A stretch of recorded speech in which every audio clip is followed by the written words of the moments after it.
Hello there and happy holidays. Welcome to Alyssa Jean's Reviews.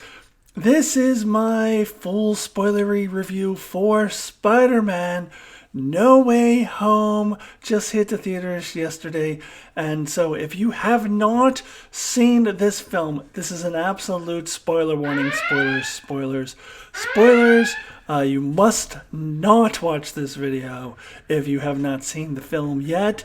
If that is the case, then please go and watch my spoiler-free reaction video that I did last night when I came back from the theater. I'll put the link to that in the description below. I'm very good. I'm good about not spoiling pretty much anything. So please go and watch that if you haven't seen the film yet. So we're getting into spoilers right away. So turn around now. Spoilers. If you have not seen the film, turn around now. Okay, here we are getting into this film. I'm going to end up repeating some of the things I did say in my spoiler-free review, but being maybe a little more specific. And then I will be able to get in a lot more details, particularly about all the multiversal stuff and the fact that okay, you should be gone. If you haven't seen it yet, you should be gone. And the fact that Tobey Maguire and Andrew Garfield are in it, I knew they would be. As I said in a previous video, it was the worst kept secret since the Game of Thrones was trying to pretend like Jon Snow was really dead and Kit Harington wasn't on the show anymore. It was super obvious that they were definitely on or in this film. But to see it as a different thing, and there was a way that they could have done it where it would not have been very good, but I thought they've handled it perfectly. But I'll get to that a little bit later on. First, I kind of want to start just to reiterate my overall thoughts, which I did talk about in my spoiler-free review, which is absolutely love this film.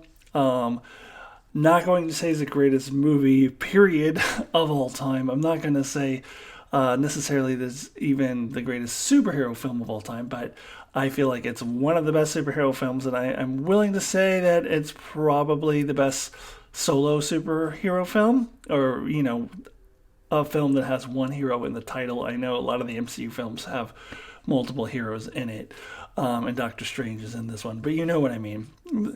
So as far as solo films go, I think this could be my favorite already. Definitely my favorite Spider-Man film. I already got a comment from an old friend, Brittenberg, on my spoiler-free review, stating that, you know, he still likes Into the Spider-Verse a tad better. That's fair. A lot of people will maintain that Into the Spider-Verse is the best Spider-Man film. Personally, I'm an adult. I like a movie made for adults. I mean, I love Into Spider-Verse too. I will have it ranked highly when I do my... I'm going to actually rank all the Spider-Man films next month in a video. And it'll be up there, but it's never been my number one because I'm an adult. Like, I'm sorry, but Spider-Ham and Noir Spider-Man is something that's made for little kids. So I deduct points from it from that. I don't really understand why everyone talks like it's the greatest Spider-Man film when you're an adult. It's made for kids. I still love it, don't get me wrong. It's still far better than any other non-MCU Spider-Man film. But I will never say it's the greatest Spider-Man film when it was made for little kids. I'm sorry, it was made for kids. It's got a lot of kiddie things in it. So for me, I already had Far From Home above Into the Spider-Verse in my rankings. And now No Way Home is by far the best Spider-Man film.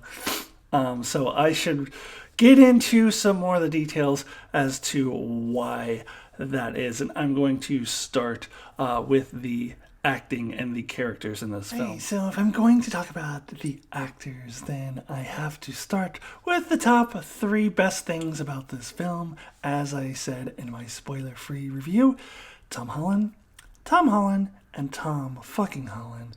He has cemented himself as the Spider-Man, in my opinion. And of course, we now know that we have the other two Spider-Men in this film with him, and that even more cements just how good he is and how much better he is than those other two. I'm sorry.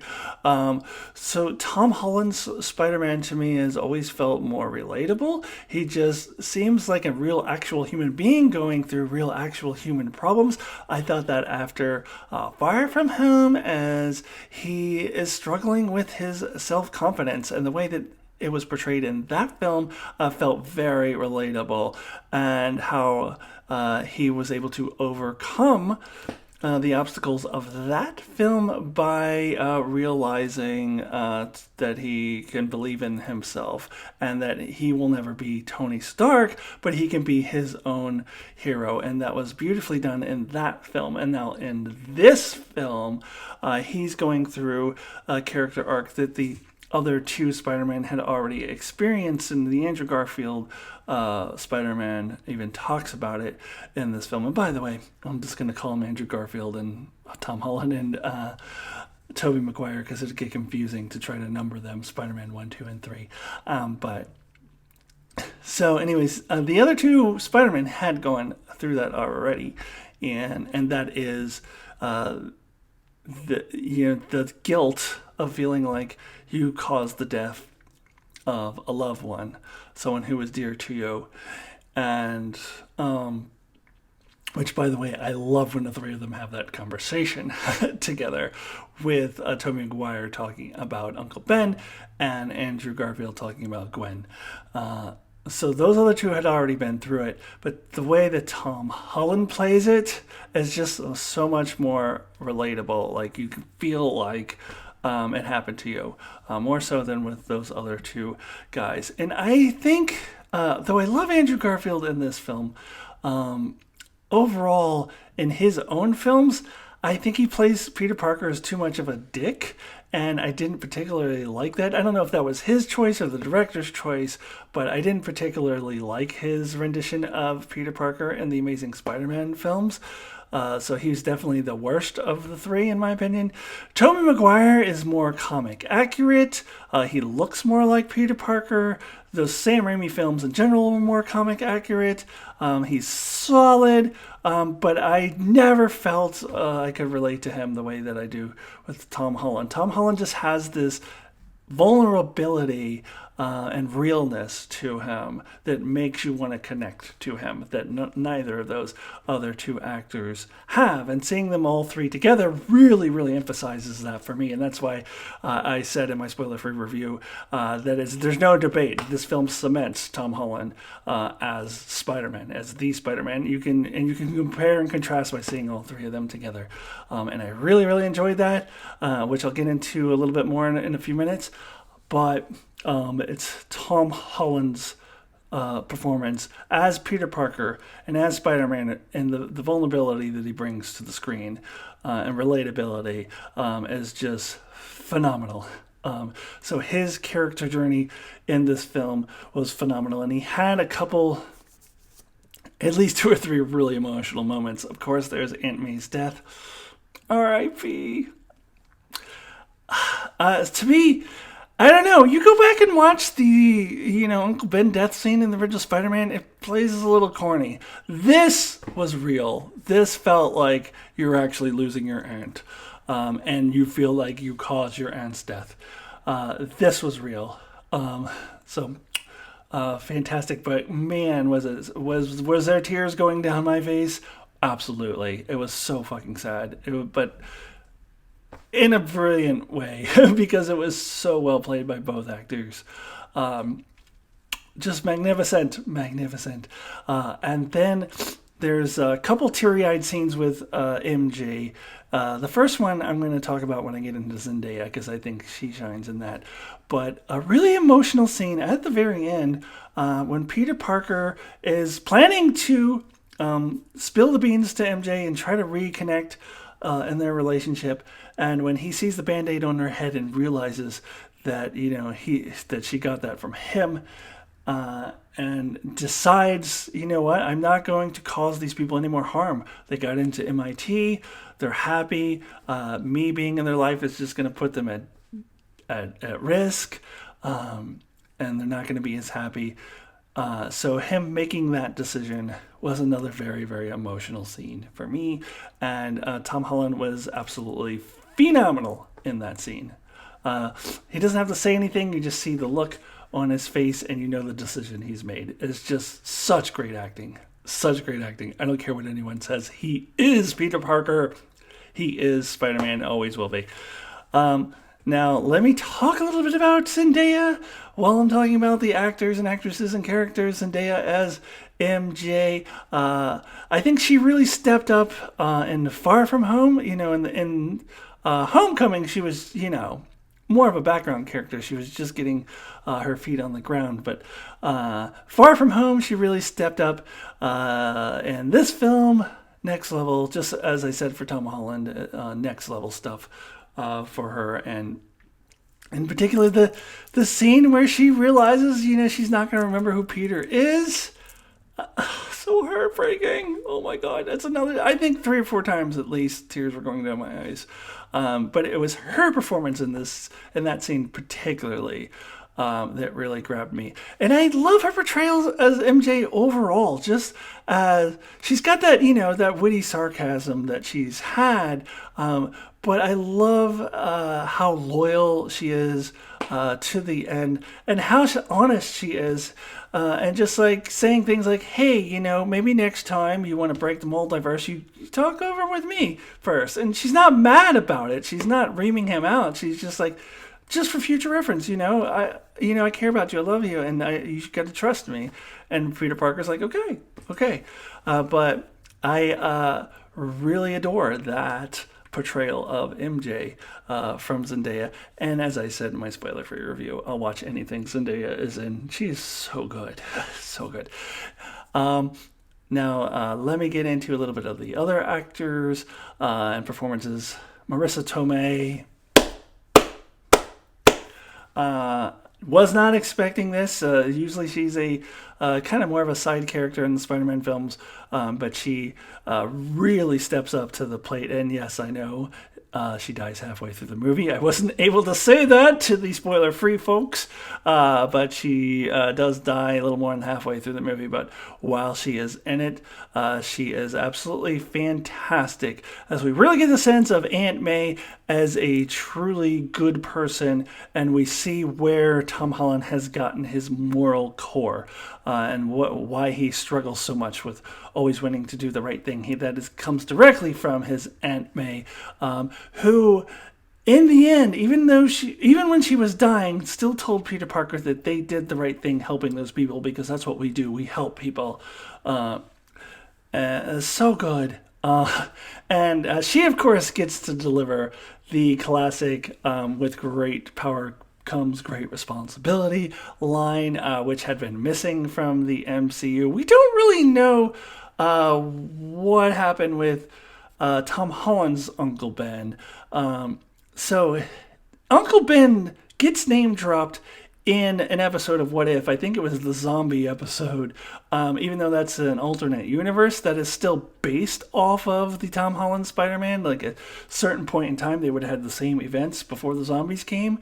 So that leads you to believe that this Tom Holland did have an uncle, or this version of Peter Parker, Tom Holland's version, did have an Uncle Ben, but clearly wasn't the same kind of thing. Maybe Uncle Ben just died when he was younger, and there was no big to do about the crook that Peter Parker could have stopped and all that stuff. Nothing like that.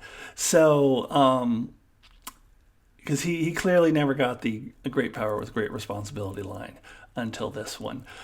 So that was really interesting to see Aunt May really step up and be that major character, major piece of Peter Parker's life, and which makes it even more tragic when she passes. No, seriously, tears were going down my face.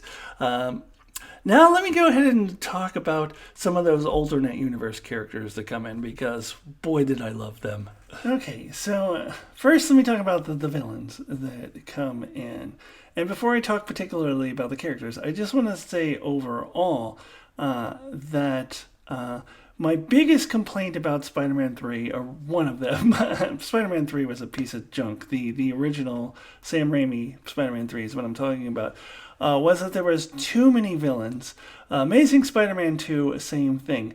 Now, why do I not hate it that there's 5 villains in this film? Because the mistake that those other 2 films made, Amazing Spider-Man 2 and especially Spider-Man 3, was that they tried to force feed these false personal connections between Peter Parker and every single villain. And it just did not work because he didn't actually have personal connections with every single villain. So they were spreading out the emotionality way too thin. They're trying to make an emotional connection to every single one of them, and it just wasn't real. It was just a mess. Whereas in this film, they only have Peter Parker establish that strong emotional relationship with one of the villains, and that's the Green Goblin. So the other ones are great in this film as well. But the reason why this works to have this many villains is because they did not try to overextend Tom Holland's emotional connection as they did with poor Tobey Maguire in Spider-Man 3. The emotional connection between this Peter Parker and Willem Dafoe's Green Goblin is real, authentic, and I freaking love Willem Dafoe in this film. Fantastic. This might be blasphemy for some, but for me, it's better than his performance in the original Spider-Man movie. I know. Don't throw too many tomatoes at your screen. Save those tomatoes for your salads or whatever. Don't throw them at your screen. I know it's blasphemy to some, but I think his performance was better here because he was just so freaking evil. And they very quickly established this antagonistic relationship. But it was real. It was earned, it was developed, and it felt real. The most heart-wrenching line is when he tells Tom Holland's Peter Parker that, I might have been the one who actually killed Aunt May, but you were the cause of her death. It's your fault. And that is so evil because he knows that Peter Parker is already thinking about that. And Peter Parker is thinking that, this is true. So it was so good. And Willem Dafoe is deliciously evil in this film. Oh my God, it's so good. And the final battle between the two was really well choreographed, really good battle. And of course, I'm jumping around a little bit because I want to talk about the 3 Spider-Man a little bit more in a second. We have the Tobey Maguire, who, as I mentioned, has already been through this sort of experience, stopping Tom Holland from making a mistake that he will regret for the rest of his life, which is murdering someone in cold blood, because the Tom Holland Spider-Man is not a murderer. So that was beautifully played as well. So having just the one villain be the prominent villain who our hero has the emotional connection with was key in making the multiple villain thing work. And then you have these side performances that were really good too. I love Jamie Foxx in this movie way more so than he was in Amazing Spider-Man 2. He has the line of the film to me when he asks about there was got to be a universe where there's a black Spider-Man somewhere. A little wink and a nod to Miles Morales, which was pretty cool. And I hope we see Miles Morales in the MCU at some point. I heard rumors that we might. Who knows? But that was very cool. Alfred Molina, also really good. I think the Lizard and Sandman were they were there, but when you have that many villains, I think it's okay to have a couple of villains who are just sort of there. I had no problem with that. That, as I said, it was better than them trying to establish a false emotional connection with each of them. So that worked very, very well for me. Okay, let's get into the Andrew Garfield and Tobey Maguire of it all, and the three Spider-Men together. And I heard on other YouTube videos that there is a scene that I think I probably missed by going to the bathroom. I couldn't help it. I really had to pee and I had to go. But I think I missed the scene where they recreate the meme with the three pointing Spider-Man, because I've heard people talk about it, and I was like, I didn't see that, so I probably went to the bathroom in that scene. Which is too bad. Which I will probably rewatch this in the theaters, if not that, definitely when it comes on Disney Plus. So. When I rewatch it, I'll make sure that I see that scene. But overall, I loved how they brought these two in the fold. As I kind of alluded to at the start of this video, that there is a way that they could have done it that wouldn't be very good. It could have been like, ooh, look at this. This is all three Spider-Man. Isn't that cool? With no depth to it. Just kind of throwing them in there for no reason. I thought that the reasons for them being there was perfectly sound. And I freaking loved the interactions between the three. And I loved that they go and play Let's Walk Down Memory Lane and let's compare and contrast our different experiences. I would have been upset if they didn't do that. They needed to do that, especially loved how Andrew Garfield and Tom Holland were both really fixated on the fact that Tobey Maguire could shoot webs straight out of his hands. Because that's always been a weird thing that people have always thought was weird. I've thought it was weird. It made no sense. Why did they make that change for that film? Because traditionally Spider-Man doesn't do that. He makes his own artificial web slingers. And I love how Andrew Garfield is just like, I spent hours in the lab building these things. It's such a pain in the ass. And you could just do that. And Tom Holland keeps bringing it up like, no, really, how does that work? I love how they were fixated on that. And I loved when they were comparing the villains they fought, and Tom Holland was like, yeah, I've fought in space, no big deal. And Andrew Garfield was like, what the fuck, man? I fought some Russian dude in a rhino costume. I loved it. Sorry, Andrew Garfield, but your movie sucked. It's not your fault, but that's why you only fought the Russian guy in a rhino costume. I loved that. And I loved how he was just, Andrew Garfield was sitting there down on himself, and Tobey Maguire is like, no, you're amazing. You're amazing. I think maybe some people might think that's a little corny. I loved it. I loved that he was good. No, you're amazing. Get it? He was in the Amazing Spider-Man films. No, it worked well for me. And I feel that the Andrew Garfield Spider-Man gets a little bit of a redemptive arc here in a way that he was not ever able to get, because, they never made a third Amazing Spider-Man film, and the rights of Spider-Man went to shared with Marvel and Sony, so they then put Tom Holland Spider-Man in the MCU, so Andrew Garfield never got his third film. So I feel like he got a little bit of redemption in this movie, and I actually really did like him in this movie. As I mentioned earlier, I didn't particularly like him in his films, but I did like him here, and I'm not gonna lie, little tear when he saved MJ, and he is crying. When he started crying, a little tear, because in case you aren't familiar with those crappy movies, MJ falling was very reminiscent of Gwen Stacy falling, and Andrew Garfield was unable to save her, and she dies, which he does reference in this film. Similar type of thing. MJ is falling. Tom Holland gets interrupted by the Green Goblin and is not able to save her. Andrew Garfield goes down there, lands on his feet, holding her in his arms, and cries. I had a little tear. I'm not gonna lie. And I also loved how they kind of just science it up. Like they just, when it comes down to it, they turn into science nerds and they all go into the lab and work together. Loved it. And all of their interactions throughout this film, all of their interactions between the three of them were great. They were fantastic. I loved seeing them compare notes. I loved all of the humor that was dropped. Loved it. Loved it. Loved it. Loved it. Loved it. So the ending. I actually am feeling better about the ending now than I did when I recorded my spoiler-free review. I said I was still processing it.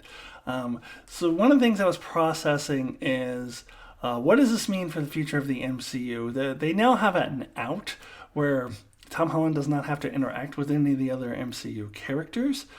So I was worried about like Sony just kind of taking over and making him interact with Venom and all of this other bullshit. But Venom does.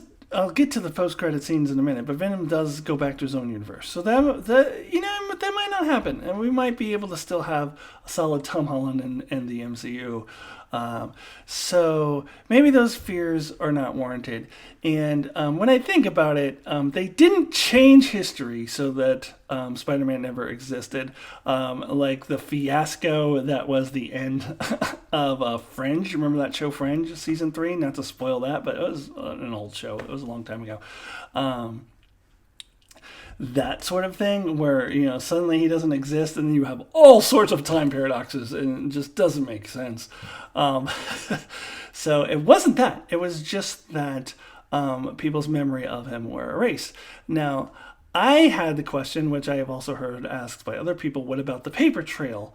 And I think a really reasonable answer to that is anytime anybody looks at, like Flash Thompson's book, or they look at anything written down that would connect Peter Parker to Spider-Man, newspaper articles like the one that they were reading, Zendaya was reading earlier, any of that stuff, that it's like a Westworld type situation. Like the hosts, whenever they see something that tells them that they're a host, they go, "This looks like nothing to me." I think it could be that sort of situation.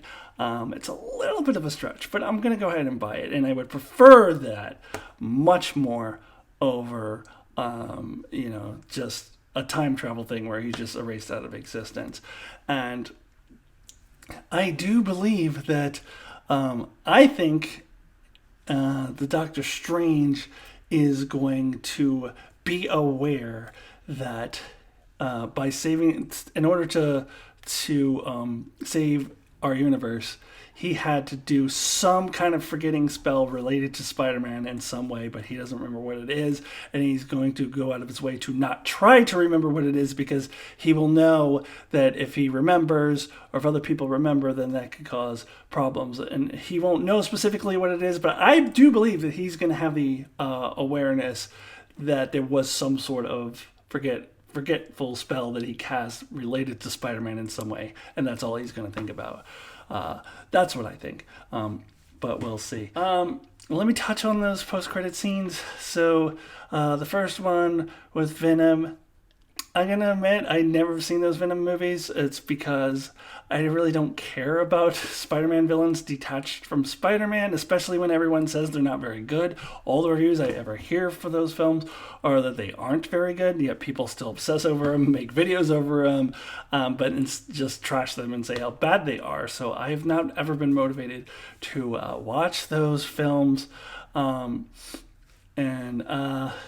They do kind of imply, though, at the end that there's a room for a version of Venom in the MCU, because right before he gets whisked away, he drops a little bit of the Venom blood on the table there. So there's some opening for that. But I don't know. To me, it's like, I don't care about this character. I'm glad he's whisked away out of the MCU again. Now, let's get into the second post-credit scene, where I could not reveal this in the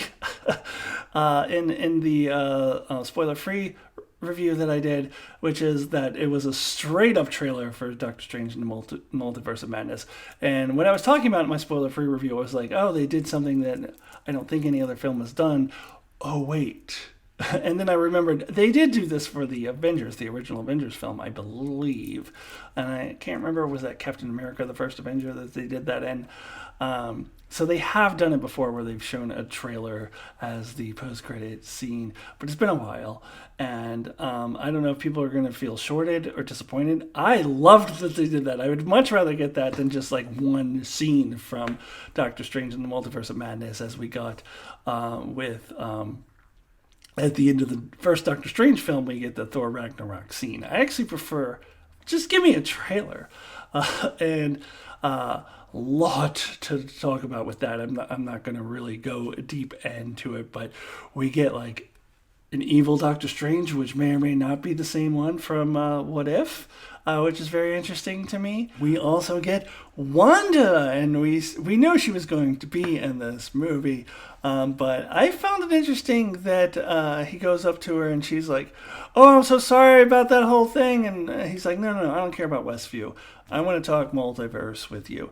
So that just completely defeats the theory that, Wanda is going to be looking for her kids and she's going to be causing problems in the multiverse and she's going to be a villain and all this stuff. I never thought she was going to be a villain in this film. I don't want her to be a villain in this film. I don't know why everyone is so in love with that idea. There's still people, I still hear people saying, oh, well, she might be something of an antagonistic force or villain in this movie, even after seeing that trailer, which to me proves she absolutely is not, that she's going to be working with Doctor Strange 100%. There may be times in the film where she strays off on her own and does something to, try to save her kids that Doctor Strange doesn't like, but that makes her no more of a villain than Peter Parker was a villain in this movie. And he went against Doctor Strange as well. So I think it's going to be something along those lines, if anything. You think Peter Parker was the villain in this movie? No, then Wanda won't be the villain of Multiverse of Madness. So this trailer overall just has me super pumped for this film. I say that Spider-Man No Way Home is now my favorite solo superhero film. This film has a chance to surpass it. I can't wait for it. All right, so one last thing before I go. Let me give my rating for Spider-Man No Way Home out of 10. So 1 is the lowest possible score, 10 is the highest possible score. And now I have stated earlier that if this was anything less than a 10, it would be a disappointment. So let me just tell you, it is not a disappointment, it is a 10! It is a 10. Absolute 10. Love this movie so much. And I'm feeling a lot better about that ending as the more I process it. So an absolute 10 for this film. Alright, that does it for my review for Spider-Man No Way Home. Please subscribe to my channel if you have not already. Like this video. Hit the bell for the notifications. Do all of that stuff and check out all of my content, including my best and worst of 2021. And I will see you very soon. Goodbye.